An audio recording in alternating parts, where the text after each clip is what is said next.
Dans les Alpes du côté des Écrins, le paysage est sublime et grandiose. Un monde minéral où en toute saison, les hommes viennent arpenter les parois. Et souvent, c'est la chasse aux chamois qui fait grimper ces montagnards. Parmi eux, un homme qui a le goût des sommets, le goût des grands espaces, le goût des performances, Luc Alphand. Là, ce que je t'ai dit, c'est pas des quartiers où il reste. Hein.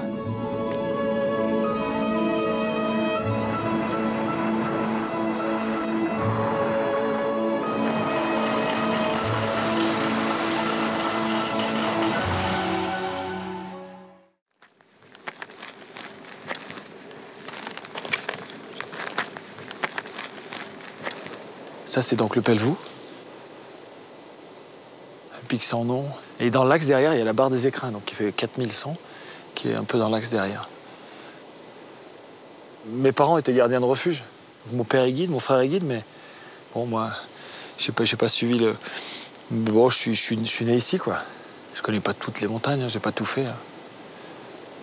C'est ça que j'aime. De toute façon, la montagne, bientôt l'automne, les belles couleurs. C'est des périodes qui, juste avant l'hiver, je sais pas où laisser l'excitation de l'hiver, mais que j'adore, quoi. Je suis là. C'est bien d'avoir du temps, un peu de solitude aussi. Loin des pistes, loin des podiums, loin d'une actualité sportive, Luc Alphand nous confie son bonheur d'être là au milieu de ces montagnes. C'est sur ces hauteurs qu'il nous avait donné rendez-vous. Mais quelques mois après la fin de ce tournage, il défraie la chronique sombre du monde sportif. Il est gravement touché au cervical. Le mauvais tour de plus pourrait sans doute changer son destin, même si aujourd'hui, il est sorti d'affaire. Ça, j'assume complètement. Si tu veux, moi j'arrive, j'ai fait une erreur, machin, une fois que tu sais ce que tu as fait et t'es pas obligé de psychoter pendant 20 ans en disant putain, j'aurais pas dû tomber, maintenant j'ai peur et tout. Attends, je suis pas comme ça déjà de nature. Non, je vais essayer de refaire du sport, donc j'ai quand même morflé et puis je suis physiquement diminué, donc ça va prendre 6 mois, voire peut-être 3 ans de se refaire un tout petit peu, mais j'ai toujours envie de bouger, ouais. Joint au téléphone, Luc est animé par les mêmes réflexes, tomber, se relever, se remotiver de nouveau. Mais pour mieux connaître le champion, il faut aller dans ces vallées qui lui tiennent lieu de refuge. La dernière chute a fait du mal. Elle n'est qu'une de plus dans une carrière où les prises de risques étaient au maximum. C'est des années à ne pas le regarder. À le regarder, jamais. Dès le matin d'une course, j'étais déjà stressée, je ne pouvais pas parler. J'avais une espèce de boule qui m'empêchait de parler.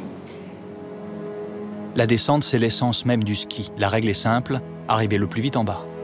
C'est à l'hôtel familial La Balme, qui veut dire en patois un rocher où l'on s'abrite, que les proches viennent voir Luc à la télévision. C'est un rituel durant la saison de compétition. Josiane et André transforment la salle à manger pour accueillir tous les amis. Ah oui, tout le monde venait là. Hein. Quand il y avait une course, tout le monde était là. Tout le monde se rassemblait à l'hôtel, puisqu'il y avait de la place, il y avait la télévision pour.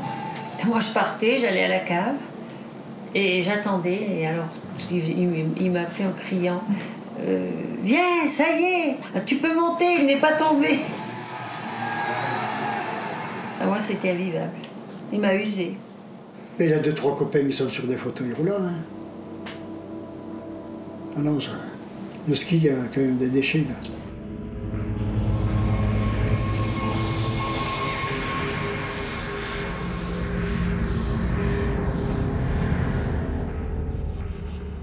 Quand on nous ramenait sur un brancard à La Balme, avec 2 infirmiers devant, 2 derrière sur le brancard, alors ça, voilà, c'était bien. Plâtré jusqu'au maxi. Voilà. C'est long une carrière de descendeur de haut niveau. Combien de chutes, combien de blessures, combien d'opérations pour être parmi les premiers.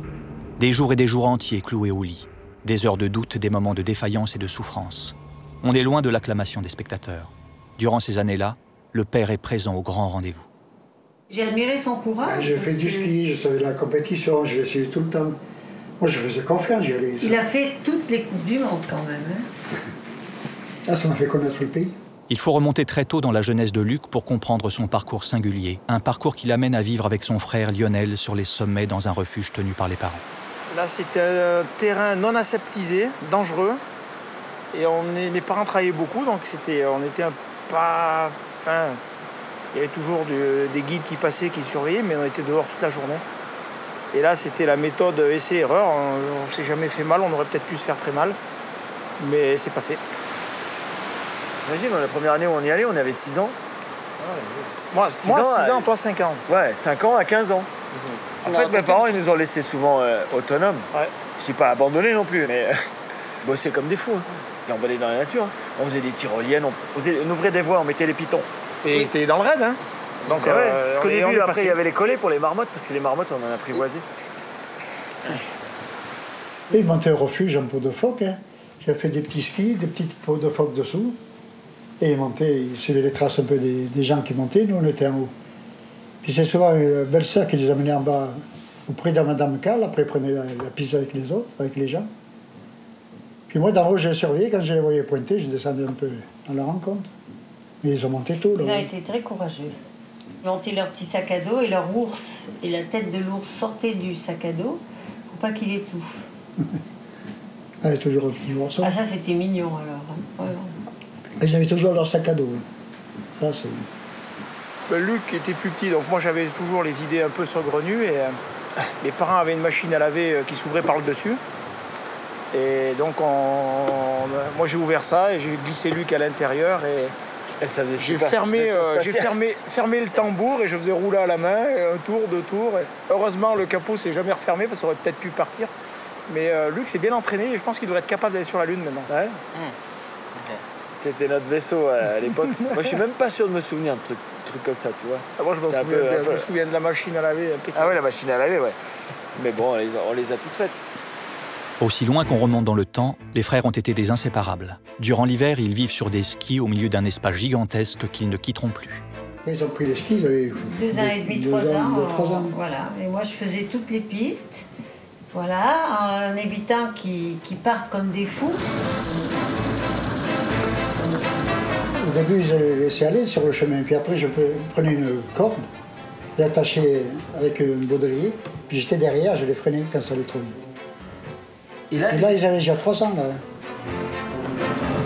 Et un jour, je rencontre un ami qui est guide de haute montagne, et il me dit, mais laisse donc filer. Et voilà, j'ai plus revu mes petits, ils sont partis, ils avaient 5-6 ans.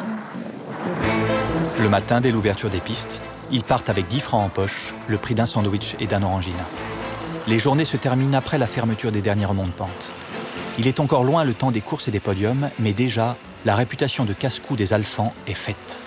Moi, j'étais moniteur, donc j'étais toujours sur les pistes et je les voyais jamais. C'est dans les bois de partout, mais on ne les voyait jamais.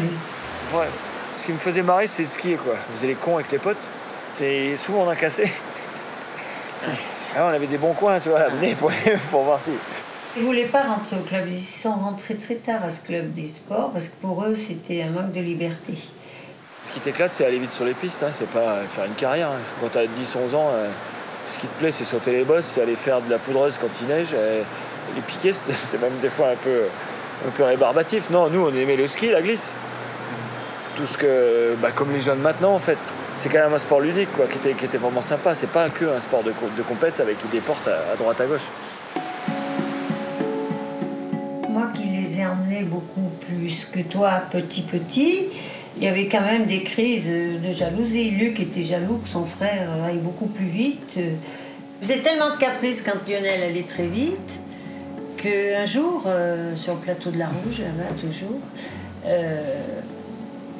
il se roulait par terre. J'ai dit, qu'est-ce qu'il a encore? J'ai mal. Non, mais il a essayé de prendre droit, il est rentré dans la profonde à côté. Voilà, j'ai mal. Tu as mal? Oui, je te dis que j'ai mal. J'ai dit, c'est encore un caprice, tu vas te mettre debout. Il avait la jambe cassée, tibia péroné. Elle a mis sur le... Alors, il repart, et puis après, s'est effondré. Alors là, j'ai compris. Il avait 5 ans. 5 ans. C'est après, à l'âge de 7-8 ans, qu'ils ont été très, très copains et qu'il n'y avait pas de rivalité. J'ai toujours suivi, moi. On n'avait pas beaucoup d'écart, mais un an, quand on est tout petit, ça fait des écarts. Donc moi, je me suis souvent accroché derrière. Surtout qu'en plus, Nenel, il était bon, quoi. Dans les petites catégories et tout, il gagnait en poussin, dans les jeunes années, il était super bon. Donc il fallait s'accrocher pour être derrière. Le club des sports est imposé par les parents qui travaillent l'hiver dans la station. Les week-ends s'organisent désormais autour des compétitions. Le père les amène dans les challenges régionaux. Le cousin Jules Melchion, qui a fait partie de l'équipe de France avec Jean-Claude Killy, est le sponsor officieux. À 15 ans, c'est le grand départ. Les 2 frères sont acceptés à la section haut niveau à Albertville, en Savoie. Quand on arrive là-bas, forcément, tu te sens un tout petit peu... Déjà, tu arrives en territoire ennemi. Hein, pour nous, on allait à Berville à l'école. Si tu le sens pas, on te le fait sentir. Hein. Ouais. On est une zone mineure, une zone pas très reconnue. On est de culture alpine, mais dans un département de joueurs de ball. On a un peu l'accent du sud aussi, donc ça colle mal avec la zone traditionnelle alpine française. Dans la station, les petits champions sont célébrés. On passe du club au comité régional, puis c'est l'équipe junior. Luc a rejoint Lionel pour skier dans la même catégorie. Le frère aîné fait sa place tout en haut du podium. Il est un des espoirs du ski français, mais le sort s'acharne sur lui. Et après, bon, il n'a pas eu de chance, il s'est blessé 2 fois en 2 années, donc 2 saisons blanches, et puis à Diobert, quoi, des années où c'est des époques charnières, entre 17 et 19 ans, t'es vite dehors. Je me suis pas entêté, il y a plein d'autres choses à faire. Je ne vais pas pousser le bouchon plus loin. Le frère reste au pays. Luc, lui, intégrera désormais l'élite du ski français, mais n'oubliera jamais ses montagnes. Et dès les premiers jours de la chasse, il revient dans ses vallées. La passion de la montagne est ancrée dans la famille. Les longues marches sont des habitudes anciennes. C'est dans ce cadre, dans ce département des Hautes-Alpes, que Luc a cultivé le goût des aventures extrêmes. Et c'est là que le montagnard s'est passionné pour le ski. Quand on est montagnard, je pense qu'on est montagnard, que tu peux être des Alpes-Maritimes jusqu'à la Haute-Savoie, quoi. Et même le Jura, quoi.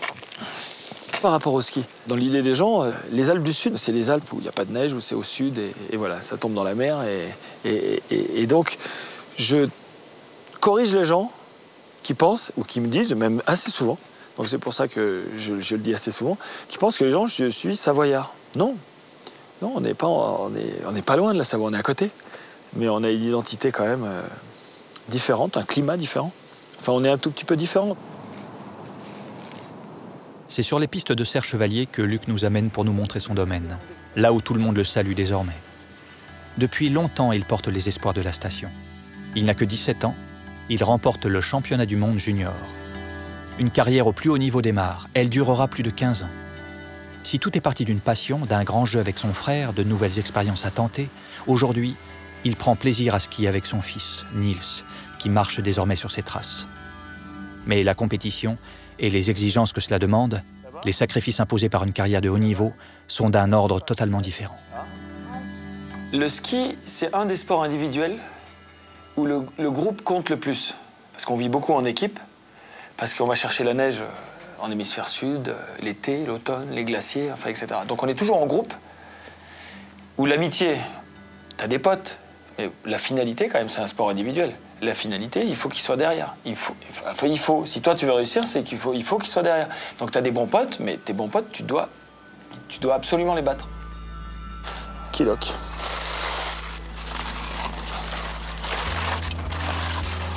Mais s'il y a une bonne ambiance, s'il y a une bonne émulation entre tous les gens, et ben les résultats individuels de tout le monde, ils seront meilleurs dans un bon groupe. C'est ça qui est super surprenant avec le ski. Alors que vraiment, tu dois être devant, quoi. Alors que j'en ai des potes dans le ski. On a toujours été adversaires, de toute façon. C'est obligatoire. C'est une mentalité. Peut-être que quand t'es compétiteur, t'es comme ça, hein, de toute façon. T'es pas le plus grand humaniste, ni le plus grand... tu vois, t'es pas là pour mettre tout le monde au même niveau, que tout le monde soit égaux, machin, etc. Non, si tu fais du sport de compète, au contraire, il y en a qu'un qui va gagner. Donc, c'est pas vraiment... Et puis tu le fais pour toi-même, quoi. Moi, je le faisais pas pour les autres. Moi, je le faisais pour voir jusqu'où je pouvais aller, pour me donner, pour essayer de vivre mes rêves, quoi. Mes rêves, c'était de faire des courses, de voyager, d'essayer de gagner. Ouais, c'est tout. Dans les années 80, la fédération de ski mise sur une nouvelle génération de skieurs. On attend beaucoup d'eux car les Français sont absents des podiums depuis trop longtemps. Luc est considéré comme un prétendant, il faut qu'il fasse rapidement ses preuves. Certes, le champion va vite, mais un peu trop fou pour arriver en bas. La compétition est intraitable. Le chien sauvage, comme on l'appelle sur le circuit alpin, ne réussit pas à s'imposer. Le jeu, c'est quand même de jouer avec les limites. Il y a eu des accidents, il y a eu des morts. Bah, je veux dire, t'y penses pas vraiment, quoi, concrètement, parce que si tu commences à te cracher, que tu vas mourir et tout, ça, c'est ce qu'on appelle la vraie peur. Je dirais que le tri, il est fait, quoi. T'es pas descendeur si t'as vraiment peur. Le tri, il est fait quand t'es gamin, quoi. Parce qu'il faut que tu te sentir quand même assez à l'aise avec la vitesse pour pouvoir prendre au moins du plaisir, pour pouvoir le faire. Il est impossible de faire une saison, voire deux, et inimaginable de faire une carrière de descendeur si t'aimes pas cette prise de risque et un peu dealer avec la peur, quoi. C'est ça le jeu qui est intéressant. Et on y va tout doucement. Et t'as jamais eu peur? Bah, bien sûr que t'as peur.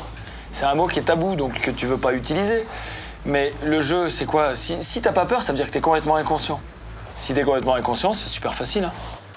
Tu sais pas skier, tu vas te mettre en haut d'un grand mur en bosse et puis tu prends tout droit. Et j'ai déjà vu des gens devant moi le faire. Donc j'ai eu un exemple de quelqu'un qui savait pas skier, qui est venu à côté de moi, qui m'a dit « Ah, c'est super bon ici ». Et comme la veille, on avait parlé de kilomètres lancés, il pensait que c'était... il pouvait faire des kilomètres lancés. Et dans un champ de bosse, et à côté de moi, j'ai halluciné, il est parti droit. Et même moi, je l'aurais pas fait, à cet endroit-là. Voilà. T'es arrivé ce qui devait t'arriver. Il a fait une semaine d'hôpital, et il avait un bras qui était à l'envers, un machin qui était là, voilà.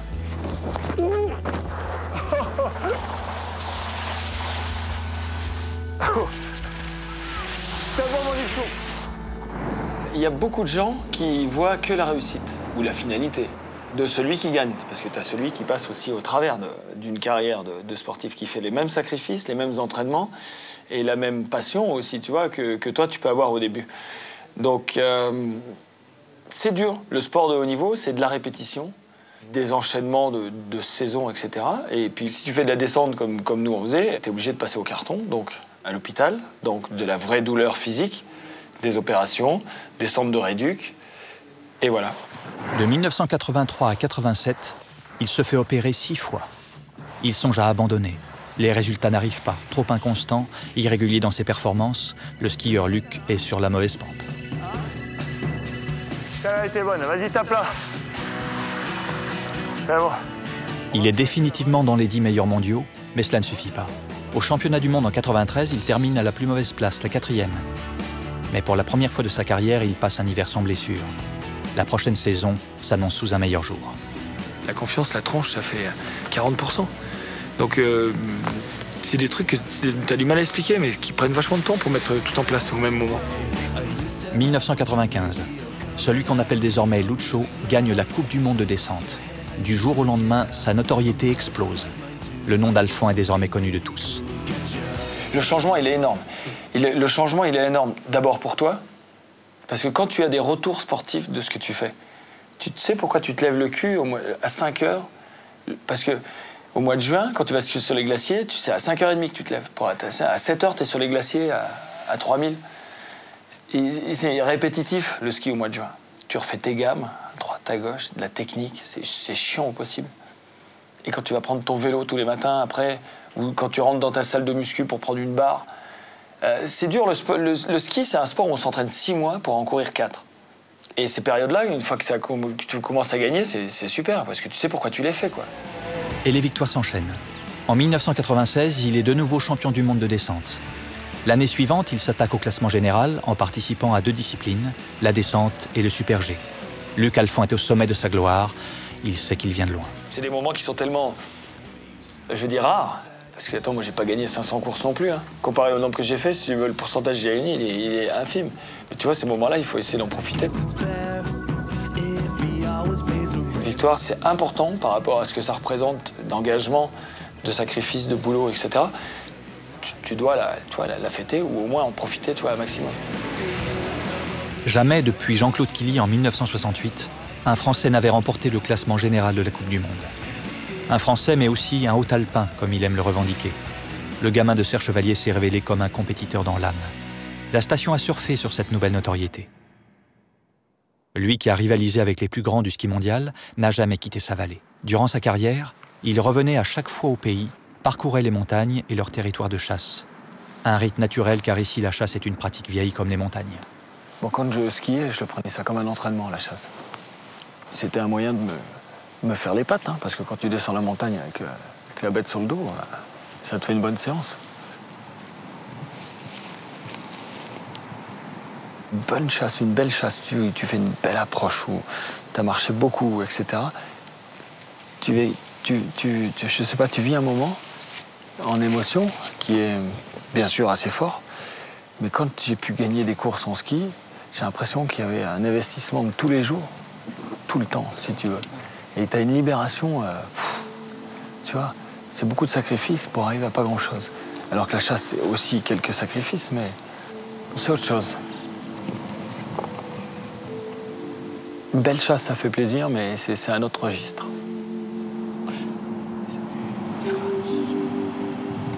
Tu l'as vu où ton bouc? À peu près 180 mètres d'ici. J'ai regardé au télémètre. Il descendait dans notre direction, mais entre les arbres. Alors est-ce qu'il va traverser vers nous ici? Ou est-ce qu'il est parti de l'autre côté sans... On va encore jumeler un petit moment et puis... De toute façon, on va chasser à la montée, tranquille. Le brouillard, ça les gêne pas. Et nous, ça nous masque un tout petit peu.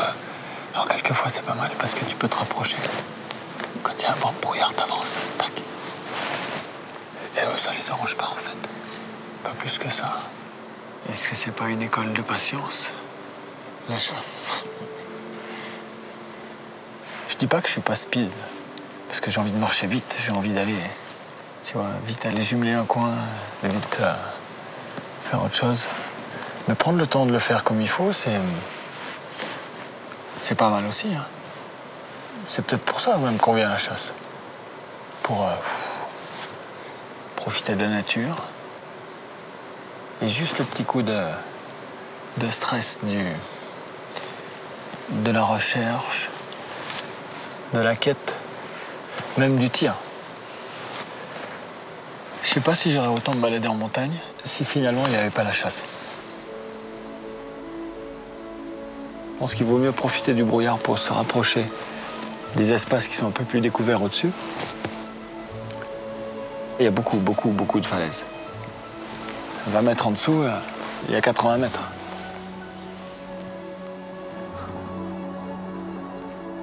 On est là dans ce secteur super dégagé. Donc il a fallu qu'on monte tranquille. Se mettre dans des beaux blocs pour se planquer. Et on est à la limite d'une crête. Et il y a un chamois qui est en train de manger. Je pense que c'est un jeune mâle.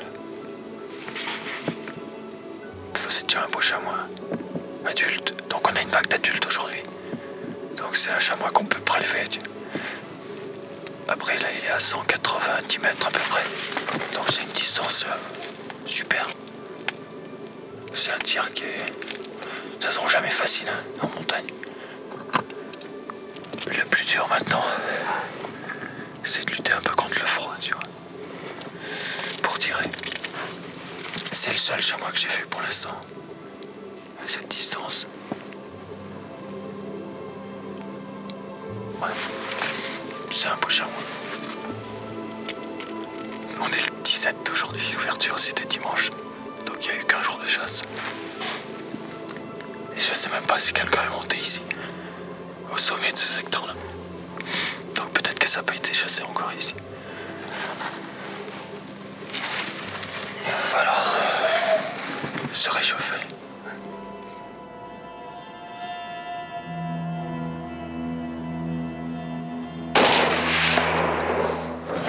Merde. Tu vois, c'est jamais facile, un tir. Là, il est loin maintenant. Putain, il est caché derrière. Je crois qu'il s'est arrêté derrière le rocher. Ouais.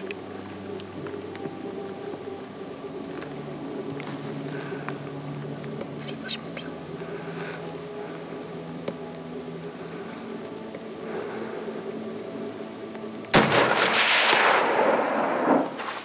Mais comment t'as fait? Bah, je l'ai tiré, je pense que... Voilà, il roule.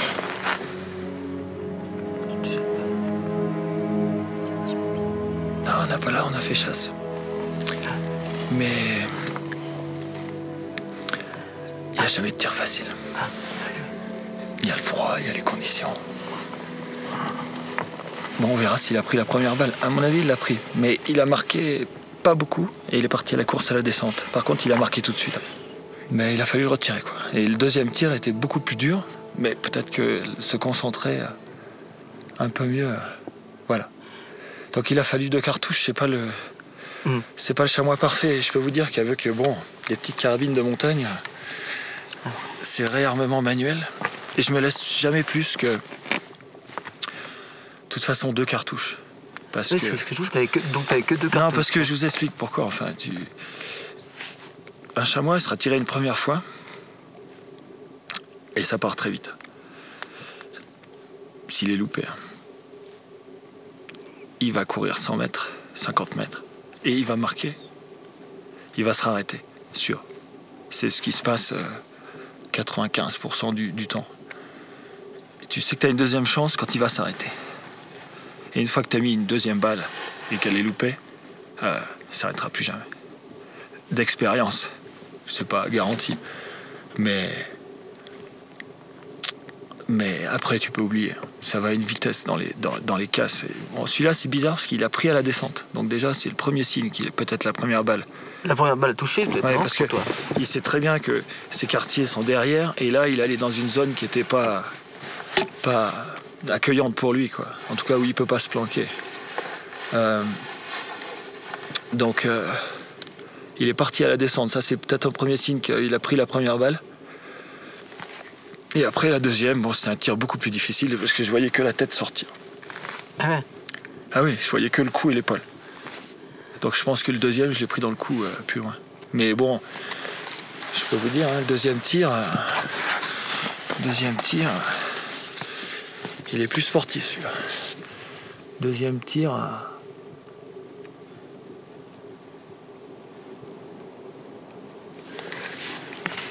Ouais, 230 mètres. En voyant que le coup, quoi. C'était la dernière chance.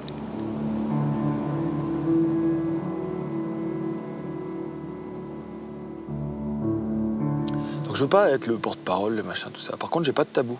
Et j'ai pas envie de dire aux gens, pour être bien vu ou bien, non, je chasse pas. Oui, je chasse, j'ai appris à chasser. Des chasses qui sont belles, méritantes, honorables, physiques, dures. Loyal, parce que c'est jamais facile. Et voilà. Mais en même temps, je veux pas être le chevalier blanc qui dit voilà, si ça, non. Mais j'en parle. Franchement, clairement, et en plus sans tabou. Je veux dire, après, les gens t'apprécient ou t'apprécient pas. Moi, je fais pas ça pour. Moi, je fais ça parce que je respecte là où j'habite, parce que j'ai commencé ça à l'âge de 12 ans, parce que la montagne, elle est belle, pour plein de choses. Parce que même si une journée, je monte ici et je fais pas chasse, j'aurais gagné ma journée, quoi. Les miens, ils ont 11, 12, 13. Ah, ça commence à... depuis tout petit, ils nous ont vu ramener les chamois. Et maintenant, ils veulent... Donc, mon petit, je vais essayer de l'amener dimanche. Ma fille est venue avec moi l'année dernière. J'ai envie de les éduquer, en fait, à ça. Je pense que c'est important pour tout le monde qu'il y ait des jeunes chasseurs. Parce que, ici aussi, Val-Louise, voilà, notre société de chasse, je crois qu'on a essayé de faire l'âge moyen l'autre fois. Et je crois que c'est 58 ans. Donc je crois qu'il faut donner envie aux jeunes justement de chasser intelligent, en respectant tout ce qu'on a à respecter. Assez massif, mais pas si haut que ça. Par contre, de corps, c'est vrai qu'il est costaud et massif. Non, c'était vraiment un beau chamois. Et la deuxième balle, elle est par contre directement colonne cou. Là où je l'ai prise. Et la première est un peu basse. Comme c'est un chamois qui était à la montée, j'ai pris un tout petit peu poitrail.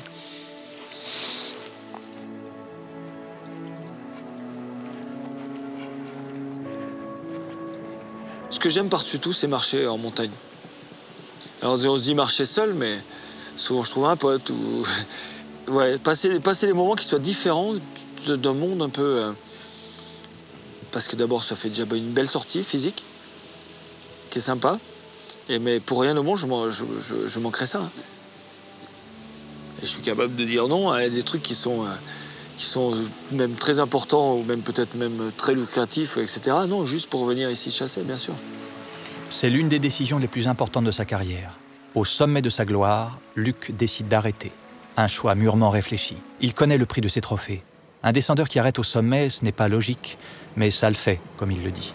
Moi, j'avais toujours rêvé d'arrêter ma carrière de skieur le plus en forme possible et avec les meilleurs résultats possibles. Et quand je gagne la Coupe du Monde en 97, au général, c'est un objectif qui est énorme, quoi. Donc, je me dis, voilà, c'est l'heure d'arrêter, quoi. J'ai 31 ans, c'est peut-être l'heure de faire vraiment autre chose. Et puis, voilà, mais moi, j'étais vraiment assez serein quand je me dis, maintenant, je pense que je vais arrêter. Tout le monde veut toujours plus, on peut avoir plus. Il y avait les jeux après, il y avait pas mal de choses. Mais à part ma famille proche, j'avais plutôt l'impression que tout le monde voulait que je continue plutôt que d'arrêter. Les partenaires, la fédération, les skieurs, même même certains fans, si tu veux, ou supporters. Quand tu cours, c'est mieux, quoi. Tout le monde peut avoir plus. Ça a été une décision personnelle, mais elle a été excellente parce que plus les années passent, je me rends compte que l'image que tu laisses de quelqu'un qui gagne et puis bon, qui reste, je trouve qu'elle est positive, quoi. Les années passent et il y a plein de gens qui me parlent de ces années de ski en bien, quoi. J'ai pas eu besoin de courir après certains autres résultats et me reblesser après, etc. Donc moi je suis super content. En plus j'ai eu l'opportunité après de dégager sur d'autres choses qui maintenant m'éclatent, quoi.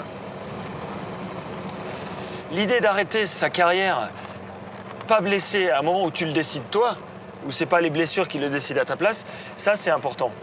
Et j'ai mis du temps à gagner. J'ai fait au moins 7-8 ans en Coupe du Monde avant d'avoir des premiers bons résultats. Et quand j'ai eu gagné, j'étais vraiment heureux d'avoir au moins gagné une fois. Mais de gagner la Coupe du Monde, de descendre 3 fois de suite, j'ai l'impression que j'ai fait un peu le tour de ce que j'étais capable de faire. Il nous confie que les premières semaines, il a eu de véritables bouffées d'angoisse à l'idée de ne plus courir. Un champion de sa trempe peut-il s'arrêter? On a beau se promettre de belles balades en ski, l'adrénaline de la compétition est encore là. Une retraite si précoce ressemble sans doute à un grand trou noir. Le ski, c'est un sport physique où la puissance, elle compte. Mais je peux aller encore me balader avec mes potes et je fais des super journées de ski, je m'éclate. Mais je referai jamais une descente en Coupe du Monde, quoi. Donc ça, tu le sais, quoi. Et je sais très bien que si je prends une grande compression à 130 km/h, je vais rester écrasé au fond et je peux plus la faire. Donc je ferai plus des sauts de 60 mètres en Coupe du Monde à 140 à l'heure. Non, voilà. Ça, tu l'as fait, mais tu feras plus, quoi. Et c'est un cycle, quoi. À mon avis, c'est la vie. Moi, j'ai vu skier cet hiver Émile Allais, qui a 97 ans. Et je trouve ça fabuleux, quoi. J'aimerais, et qu'est-ce que j'aimerais, pouvoir aller me faire 2 pistes dans l'hiver, le jour que tu as choisi, hein, où il n'y a pas beaucoup de monde, tac, il fait beau, la neige est bonne. Et aller me faire mes 2 pistes à 97 ans, quoi. Je trouve ça fabuleux. La retraite chez Luc Alphand pouvait-elle être définitive? Il aime trop les challenges pour décrocher si vite. Quand j'arrête le ski, je me suis dit, voilà, je vais faire du sport, pour le plaisir, et pas pour la compète. Et puis en tâtonnant comme ça, j'aime la vitesse, j'étais descendeur, j'aime la mécanique, donc la course auto. Et j'ai eu l'opportunité d'abord, parce que la course automobile, j'ai été invité au début parce que j'avais un nom. C'est surtout ça qui était important. Et puis après, moi, j'ai eu ce goût d'apprendre, de progresser. J'ai découvert le Dakar par hasard, hein. Moi, par ma Jeep que j'ai toujours eu et bricolée, j'avais jamais roulé dans le sable, etc. J'ai décidé au mois de septembre de faire le Dakar, quoi. Je partais, je savais même pas où j'allais. Il ne savait pas où aller. Cette expérience inattendue qu'on lui propose à l'entrée de l'hiver va bouleverser sa vie. Le naturel de sa reconversion est étonnant. C'est comme que tu prends un train dans la gueule, quoi. Ah, j'étais à 100 000 lieues de mes montagnes, de mon froid, de mon hiver. J'étais en train de transpirer comme un fou là-bas dans des dunes où il fait 40 degrés. Ouais. C'était Mars pour moi, quoi, tu vois.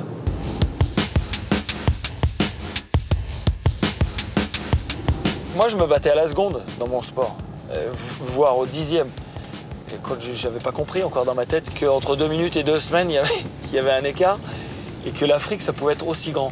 En fait, moi, c'est ça mon truc. Vous pouvez pas imaginer qu'on puisse rouler 10 heures dans un sens, que dans des dunes et des cailloux, et d'en refaire encore 10 le lendemain, et 10 encore après, et que ce soit toujours pareil, quoi, que ce soit aussi grand. Et tu te sens petit parce que tu connais pas le truc. Il suffit qu'il y ait une tempête de sable et que tu sais plus où t'es, donc il faut faire confiance aux instruments. C'est tout ça, quoi. Quand tu découvres et que tu connais pas, c'est infernal. Tu te dis, mais où je suis? Et puis c'est dur, et puis t'en chies, et puis tu dors pas, et tu roules, et tu reroules, et tu te plantes, et tu sors, et t'en chies, et tu bois, et voilà.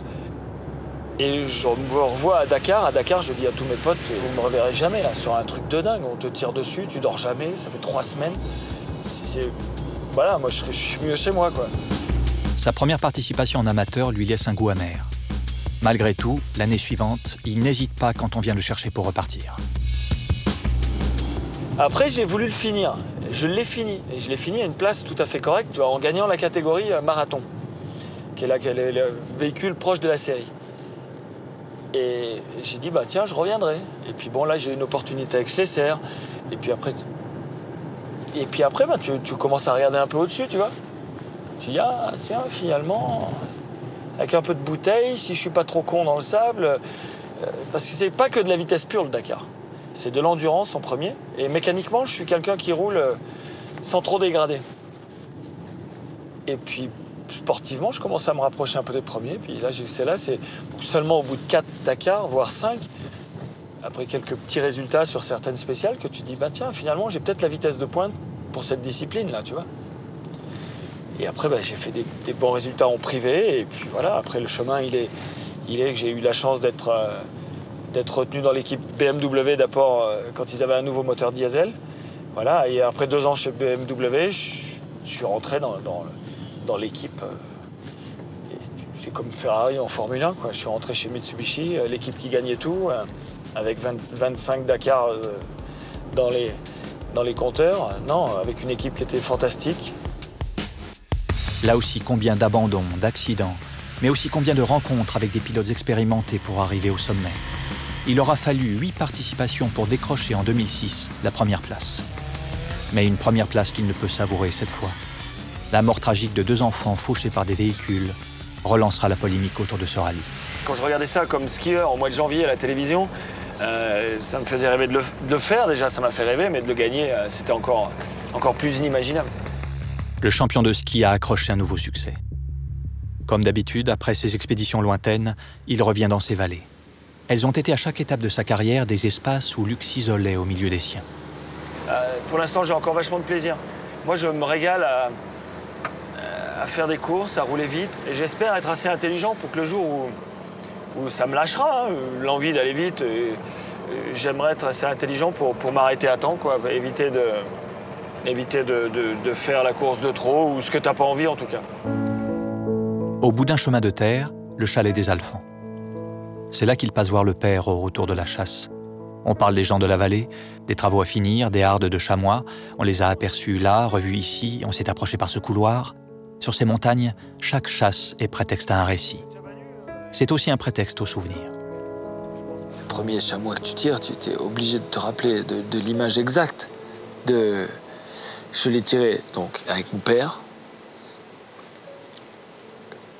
juste avant l'âge légal, parce qu'on avait toujours eu une date, c'était comme ça. À tel âge, tu tires à ton chamois, juste avant qu'on ait le permis. C'est pas... Donc on était monté avec le père, et puis le père, il te met la carabine, il te pacha, tu te poses, et tu veux surtout pas louper ça, tu vois. Et le père, il avait une carabine, il a une 6.5-108, ça pousse un peu, tu vois. Alors déjà, je redoutais un peu le moment, tu vois. Parce que ça tape. Et je tire un chamois, une belle distance, 180-200 mètres. Il ne bouge pas. Et moi, je suis sûr d'avoir loupé. Il ne bouge pas. Alors, je recharge et tout. Et le père, il arrête. Il fait non, c'est bon, il en a. S'il bouge pas. Et moi, je voulais. Et il était toujours sur la même pierre, debout, comme ça. Et il a dû rester 1 minute. Et il est tombé. Mais moi, je voulais retirer, j'étais sûr d'avoir loupé et tout. Mais donc, ça, c'est les moments qu'on n'oublie pas. Je sais exactement le poste duquel je l'ai tiré, où je l'ai tiré, et comment j'ai fait ça.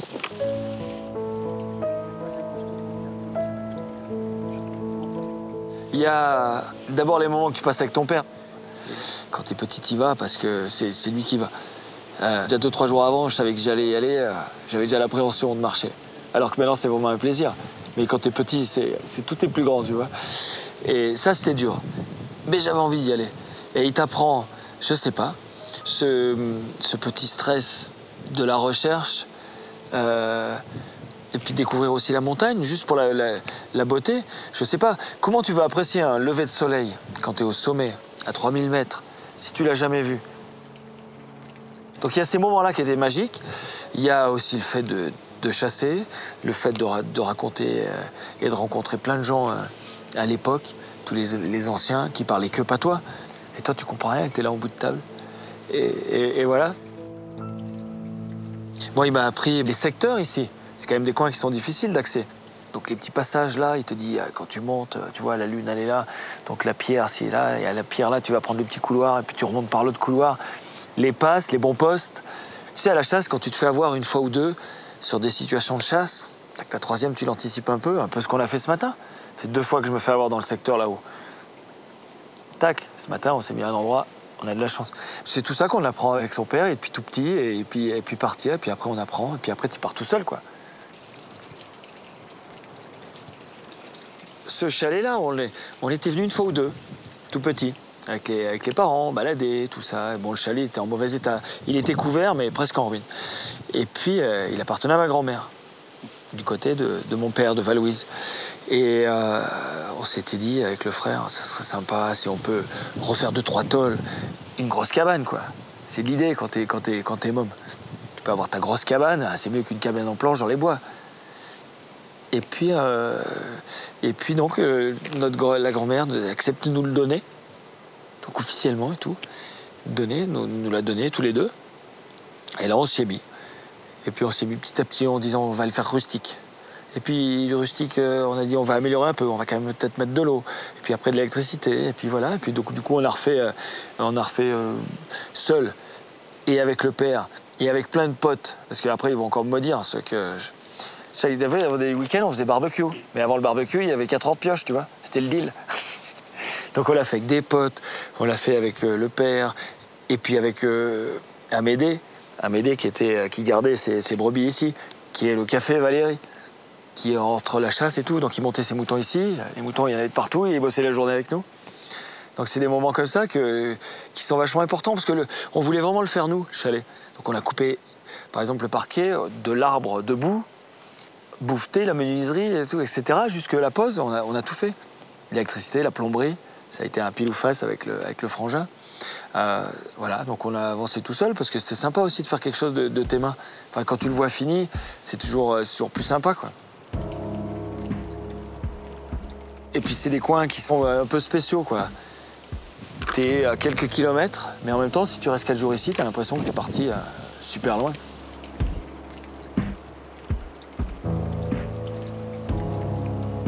Au bout d'un moment, tu te rends compte que dans tes résultats ou ta vie de sportif, etc., ce qui reste après, finalement, c'est tes amis proches et puis ta famille, quoi. C'est là où, quand tu t'es blessé en course, c'est là que tu reviens, c'est là que tu... Donc ces racines, là, que ce soit le côté Valouise ou le côté Sercheux, parce que ça, je peux pas... On est quand même né... Moi, je suis né à Serre-Chevalier, quoi, à Briançon, et j'ai habité à Villars-Lattay, quoi, une des communes qui était vraiment... dans la station de Serre-Chevalier. Mais on venait tellement souvent voir la mamie ici, au refuge donc, que les parents gardaient. Tout ça, ça partait de Valouise aussi. Donc on se partageait entre les deux. Donc les racines, elles sont là et elles sont importantes. Luc se souvient du chamboulement de son pays. Valouise a longtemps été une vallée enclavée. De l'autre côté du massif, à Serre-Chevalier, l'ère nouvelle des sports d'hiver modifiait le paysage. Les villages gonflaient par l'arrivée des touristes. Les hommes comme son père s'engageaient dans la station. Il restait néanmoins montagnard et chassait le chamois. Et je pense que l'époque de mon grand-père, notamment, et d'après-guerre, peut-être 14 ou même le début du siècle ici, je pense que ça ne devait pas être facile. Avant qu'il y ait le ski et l'avènement un peu du tourisme et du ski, je pense qu'ici, les hivers étaient très longs et qu'il fallait s'arracher pour arriver déjà à manger, etc. Et ça ne veut pas dire que les gens sont que bourrus et durs au mal, mais il y a une certaine rusticité, en fait, dans le coin. Donc je sais pas s'il faut s'inspirer de ça, mais en tout cas, bon, j'ai vécu là-dedans. Dur au mal, je sais pas si c'est le mot, mais en tout cas, ça sert. Je crois que ça sert des fois de se battre quand même. On l'a compris, l'itinéraire du compétiteur a été façonné par son pays. Aujourd'hui, sa carrière de skieur est définitivement derrière lui. Le Paris-Dakar, une histoire désormais terminée. Mais Luc s'est toujours imposé des challenges à marche forcée. C'est son tempérament. Il reste un domaine où le natif de Serre-Chevalier cherche encore à briller. La première fois que je suis allé au Mans, c'est en 2000. Et après, on a couru en 2001. Donc non, c'est pas un truc que je me suis dit, je vais faire. Par contre, quand j'ai découvert, j'ai dit ça, je veux le faire. Voilà, et si tu veux le faire, bah, t'es obligé de t'organiser. Je sais pas si je suis un vrai businessman ou, si tu veux, affairiste, dans ce sens-là. Mais envie de faire des choses, oui. Envie d'apprendre, envie de découvrir. Là, je me régale. Après, envie de vraiment entreprendre, je sais pas si c'est le mot. Mais c'est simplement, si t'as envie de découvrir un truc, moi je voulais faire de la voiture, etc. Ben, t'es obligé de t'organiser, quoi.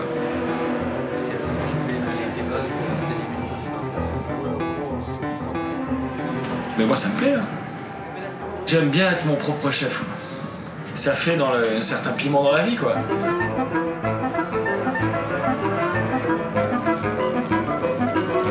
En fait, la pression, je l'ai tous les jours, tout le temps, parce que de toute façon, que ce soit l'hiver, t'es consultant pour la télé, t'as des partenaires partout, avec Serchu, avec Rossignol, etc. Et puis dès que tu sors, bah, tu viens ici et tu roules avec ton équipe. Et dès que je sors d'ici, je vais aller rouler avec Mitsubishi. Et la pression de gagner, elle est là, elle est là, elle est exactement tous les jours. Moi, je suis né comme ça, de toute façon. J'ai pas vraiment la mentalité de celui qui va se poser et puis qui est content de ce qu'il a. Moi, je m'en fous, je sais pas ce que je vais faire l'année prochaine.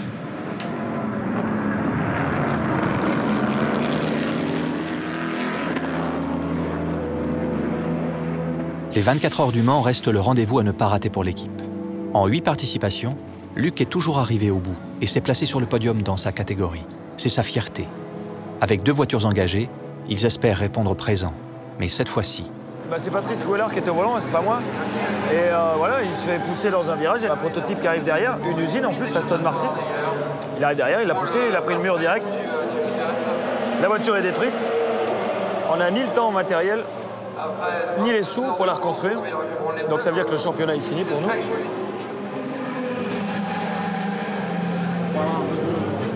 On était 3e. On était 3e, tout allait bien. Non, mais on a un super team.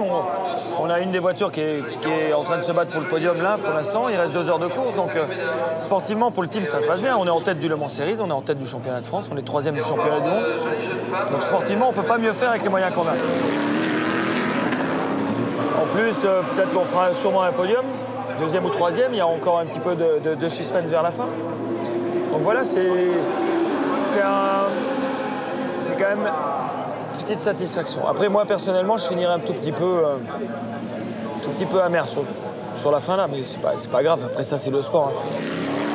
Faut le préciser. Ni Philippe Poinclou, qui est le team manager, ni moi, on prend 1 €. On en met de l'argent dans le team. On n'est pas payé rien. Comme sur Le Mans, la moitié du team ici est bénévole.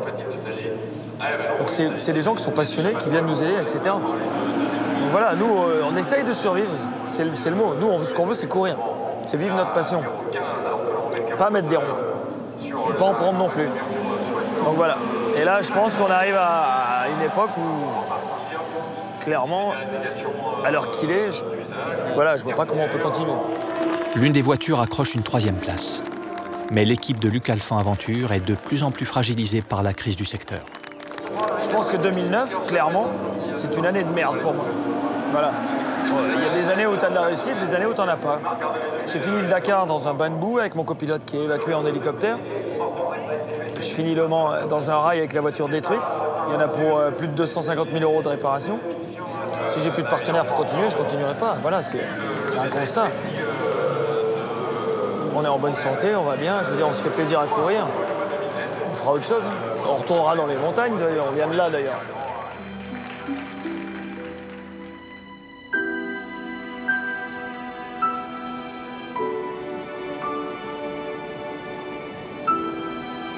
Que ce soit les déserts, l'océan, les montagnes, il y a toujours une sensation de contact avec la nature et de grands espaces. Et en même temps, de se sentir tout petit et presque rien, en fait. C'est pas que ce soit fascinant, mais en tout cas, je sais pas, ça te recadre un peu par rapport à la vie qu'on mène et tout. Là. Donc c'est vrai que moi, je préfère largement être ici, ou même dans ma voiture au milieu du désert, ou même là, qu'au milieu En ville, je suis pas à l'aise. Je suis vraiment pas un citadin. Quoi. Pas que je sois pas à l'aise, c'est pas le mot, mais enfin, c'est pas mon monde. Je me dis, il y a tellement de choses à découvrir que j'ai envie de le faire, mais sans trop la notion de vitesse, de risque ou d'aller pousser le bouchon trop loin. Je pense que si j'en ai l'occasion, plus tard, je voyagerai, mais en prenant le temps. Même si c'est pour aller faire un truc hyper classique, comme un trek au Népal ou le tour de l'Himalaya, ou des trucs, il faut avoir le temps.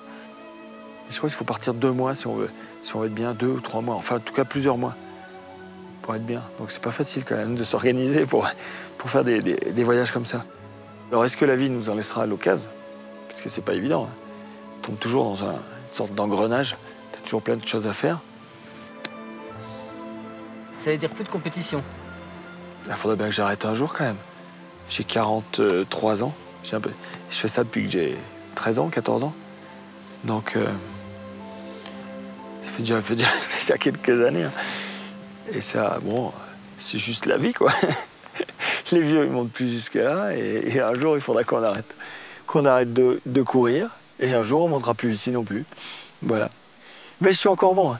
Là, pour quelques années, je sens encore que je m'éclate à faire ça et j'ai pas du tout envie d'arrêter.